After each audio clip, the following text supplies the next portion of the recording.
ओम शांति। आज कर्म सिद्धांत की दो दिलचस्प घटनाएं। एक व्यक्ति ट्रेन में बहुत देर से बैठा था। ट्रेन रुकी हुई थी। स्टेशन पर आवाज़ें आ रही थी प्लेटफॉर्म से, कोई पकोड़े ले लो, चाय ले लो, कुछ और चीज़ें, कोई आइसक्रीम, कोई रबड़ी, कोई इस तरह की आवाज़ें आ रही थी।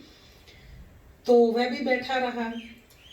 जब ट्रेन की विसल बजी तो बड़ी तेज़ी से वो व्यक्ति उठा और जो उतरते ही दरवाजे से सामने अखबार वाला खड़ा था और उससे अखबार लिया और वापस उतनी ही तेज़ी से चढ़कर वापस आ गया, अपनी सीट पर बैठ गया।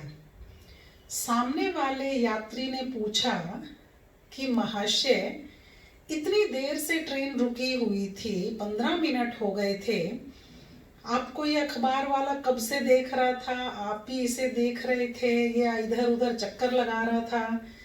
तब तो आपने अखबार नहीं खरीदा, उससे भी नहीं लिया, खिड़की में से भी नहीं लिया, और अचानक जब ट्रेन चलने लगी तो आप इतनी तेजी से गए, तेजी से लेकर आए, ऐसा क्यों? कुछ समझ में नहीं आया। वो व्यक्ति मुस्कुराते हुए थोड़ी कुटिल मुस्कुराहट के साथ बोला कि ये भी एक तरीका है। दरअसल मेरे पास 2 रुपए का एक नोट पड़ा था, काफ़ी टाइम से फटा हुआ। वो कहीं और तो चलना नहीं था। तो जब ट्रेन चलने लगी तो मैंने जल्दी से वो 2 रुपए का नोट उसको पकड़ाया अखबार वाले को और उससे अखबार ले लिया। ट्रेन चलने लगी थी, इतना समय नहीं था कि वो उस नोट को देखता, फिर वो मुझे कहता कुछ, तो मैं अखबार लेकर आ गया। सामने वाला यात्री मुस्कुराया कि उसने भी फटे हुए नोट के रिटर्न में आपको रद्दी ही दी है। अखबार की डेट देखिए, ये अखबार 1 या 2 दिन पुराना है। सबको वो अखबार ऊपर से दे रहा था और जैसे ही जल्दी से वो नोट लेकर पकड़ा कर चढ़ा वापस, उसने थोड़ा अपने हाथ में जहाँ पकड़े हुए थे नीचे से अखबार उसको पकड़ा दिया था। तो वो पुरानी डेट का अखबार उसको उस फटे हुए नोट के बदले में मिला। ये कर्म सिद्धांत है, जैसा करोगे वैसा पाओगे। इसी तरह गांव का एक साधारण सा किसान और उसके पास बहुत सारी गायें थी।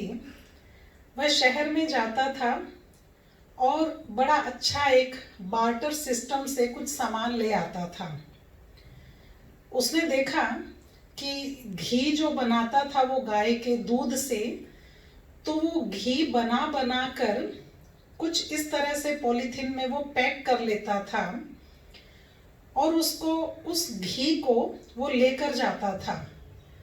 घी ठंडक में रखता था, जम जाता था, उस घी को वह लेकर जाता था और जिस व्यापारी से, बनिए से वह सौदा लेता था, तो वह उसके लगभग बराबर के रेट का तोल कर उसको, कोई कभी 1 किलो दाल, कभी 2 किलो दाल, कभी 1 किलो चीनी, कभी कुछ, तो इस तरह से वह उसको कुछ 1-1 किलो चीज़ उस 1 किलो के पैकेट के बदले में दे देता था। जो 1 किलो घी का वह लेकर आता था पैकेट, तो उसके बदले में वह 1-1 किलो वो चीज़ दे देता था। तो इस तरह चलता रहा। एक दिन उस दुकानदार ने सोचा कि ये जो घी लेकर आता है, क्या ये सचमुच 1 किलो होता है? ये तो मैंने कभी नहीं तोल कर देखा। मैं उसको बदले में देता हूँ चीज़ें 1-1 किलो, क्या घी 1 किलो होता भी है? उसके मन में एक संदेह आया। उसने उसे तोल कर देखा तो 1 किलो नहीं था, 900 ग्राम था। अब वो 900 ग्राम घी, उसको बड़ा गुस्सा आया कि कब से 100 ग्राम कम आ रहा है और मैं तो उसको चीज़ें तोल कर देता हूँ बराबर ना। उसके बदले में अगर 2 किलो दाल देनी है या 3 किलो 4 किलो चावल देने हैं तो मैं उसी हिसाब से देता हूँ, और ये इस तरह से देता है। तो जब अगली बार वह किसान आया तो वह दुकानदार उस पर बहुत क्रोधित हुआ। ये क्या करते हो तुम? मेरे साथ धोखाधड़ी, बेईमानी है ये। तुम्हारा 1 किलो का पैकेट नहीं होता, ये तो 900 ग्राम का पैकेट होता है। वो किसान बहुत धीरे से, बहुत विनम्रता से हाथ जोड़कर बोला कि मैं साधारण सा किसान हूँ सेठ जी, असल में मेरे घर में तकड़ी तो रखी है मेरे पिताजी के टाइम की, लेकिन वो बाट नहीं है हमारे पास। तो इसीलिए जो चीज़ें मैं आपके पास से लेकर जाता हूँ, जो कि किलो किलो के पैकेट आप मुझे देते हैं, कोई 1 किलो दाल, कोई 1 किलो चीनी, तो जो किलो की चीज़ होती है आपकी, एक साइड वो रखता हूँ, एक साइड अपना घी का मैं वो बर्तन रखता हूँ और उसमें तोल लेता हूँ। तो जितना आपका पैकेट होता है उतना ही ये घी होता है। 1 किलो का आपका पैकेट होता है, 1 किलो का ये घी होता है। ये सुनकर दुकानदार को बहुत शर्म आई, क्योंकि उसके सभी 1-1 किलो के पैकेट 900-900 ग्राम के ही थे। तो जो दिया वही मिला, जो करोगे सो पाओगे। इसीलिए इस दुनिया में जो कुछ प्राप्त हो रहा है, किसी से गुस्सा, किसी से इरिटेशन, किसी की तरफ से टेंशन, एक बार ठंडे दिमाग से सोचकर देख लीजिए कि यही मैंने इस आत्मा को दिया हुआ है।